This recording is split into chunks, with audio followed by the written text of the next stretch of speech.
그 김건희 특검을 받잖아요. 대통령이 받게 되면 기본적으로 김건희 여사가 별로 걸린 게 없나 보네. 자신 있으니까 받는 거 아니야? 이런 이미지가 기본적으로 있는 거고요. 그다음에 처음에 한두 번 이제 조사 받을 때 한두 가지 나올 수 있는 거지 그걸 가지고 두 달, 세 달 끌고 갈 수는 없을 거예요. 실제로. 그럼 총선의 영향은 특검을 받는 게 훨씬 적다. 이렇게 보여집니다. 그러면 대통령이 뭐 방송 3법 오늘 국무회의 열어가지고 방송 3법 그다음에 그 노란봉투법은 거부권 행사를 하는 걸로 예고가 돼 있는데 이 쌍특검은 받을 거다. 현 변호사님 저는 안 받을 거라고 봐요. 만약에 받으면 바로 아마 이혼하겠다고 나올 수 있죠. 그때 누가 그랬잖아요. 이혼할 거냐 아니면은 뭐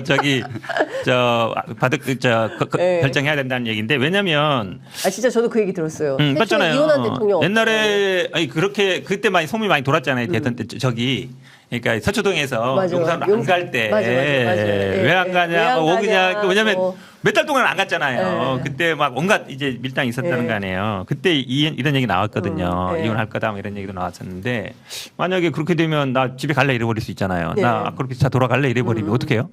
그러니까요. 그러면 이제 아크로비스타는 지하 1층에 코바나 컨텐츠도 있고 있고 이 아크로비스타는 네? 저기 김건희 거잖아요. 윤석열 게 아니잖아. 그렇죠. 그렇죠. 나중에 그러면 대통령이 끝나가지고 집에 오지 마 이러면 어떡해요? 내 집인데 오지 마 이러면 어떡해요? 그럼 갈 데도 없잖아요. 그러니까. 근데 저는 진지하게 국민의힘 관계자로부터 한번 들어본 적이 있어요. 최초에 이혼한 대통령 어떨 것 같아요? 진보 진영은 어떻게 생각해요? 막 이런 거 물어본 적이 있었어요. 그러니까 가능성 모르겠습니다. 지금 상황 굉장히 엄혹한 상황으로 가기 때문에 농담처럼 저희가 얘기를 하고 있지만 지금 상황은 상당히 심각한 상황이다. 예, 정권 입장에서 보면 비공개 녹음 파일이 뭐 하루에 한 개씩만 나와도 1년인데 이거를 감당을 할 수 있겠냐. 가뜩이나 내년 4월 총선이 있는데 어떻게 치를 거냐.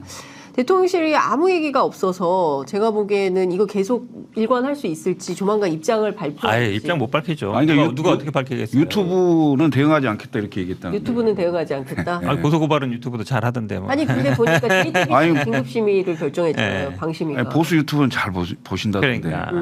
보수 유튜브는 열심히 보고 서울의 소리는 안 본다. 대응 안 한다. 납득하기 어렵습니다. 근데 어찌됐든 지금 그 김건희 여사 관련된 논란은 일파만파 굉장히 커지는 것 같고 국민의힘에도 말씀 주신 대로 상당히 부담이고 결과적으로 대통령은 받을 수밖에 없다. 특검을. 그다음에 현 변호사님은 못 받을 거다. 이런 주장을 해 주셨습니다. 대통령실이요. 내년 총선 때문인지 모르겠지만 대대적인 개편을 했습니다. 정책실장 원래 없었고요. 그리고 굉장히 슬림하게 운영한다고 주장을 했는데 오히려 커졌어요.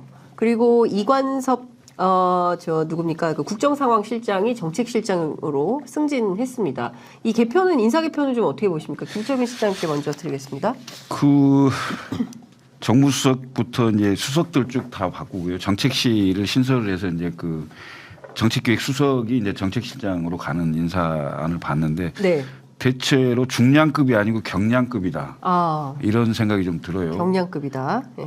각계의 전문가들이 많고 경험이 많은 분들이 많을 텐데 이렇게 이런 분들 정도의 수준으로 수석을 짤 수밖에 없나 이런 생각이 좀 들었어요. 그래서 앞으로 전국 운영하는데 상당히 답답하겠다 이런 생각이 들고요. 특히 이제 정무수석 같은 경우는 대국회를 담당하잖아요. 네. 개인적으로 이분도 제가 알긴 아는 분입니다만은 한호섭 정무수석. 그래서 주로 대통령실과 청와대에 근무를 주로 했던 분인데 네.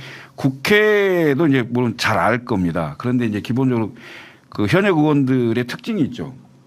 의원들을 상대하려면 의원을 해봤거나 의원 경험이 있어야 그래도 격이 맞다 이런 생각을 할 거예요. 그래서 그리고 소견 이야기를 그래야 하는 거잖아요. 특히 야당은 더하죠. 이렇게 인사를 한다는 것은 앞으로 국회하고 대화 별로 안 하겠다 이런 걸 의미하는 걸로 보여요. 사실은. 네. 네.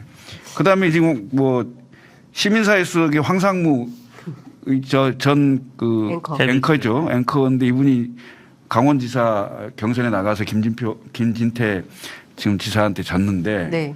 이분은 뭐 물론 뭐 이제 대선 때 열심히 했기 때문에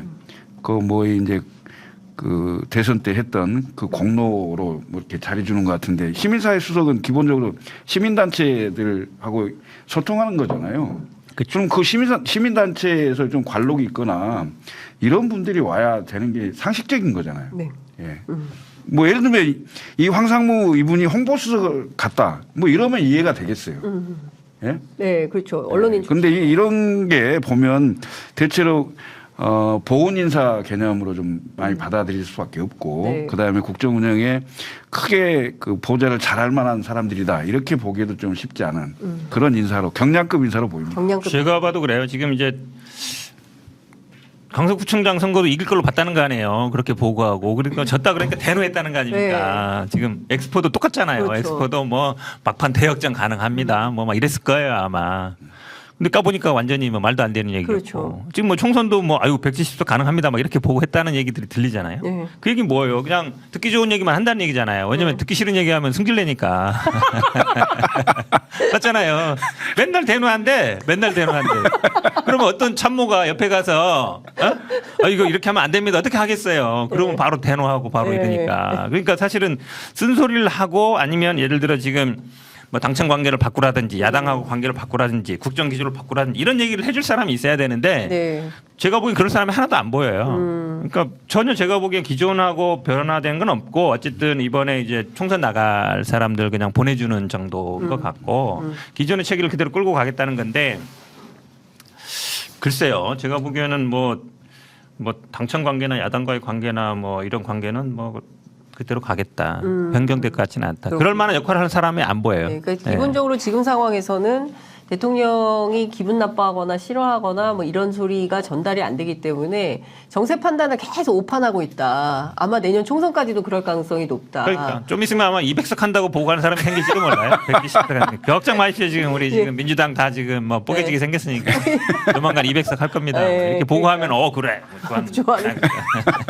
일단 대통령이 화낼 만한 것은 보고가 안 되는 것 같다라는 정도로 마무리를 하고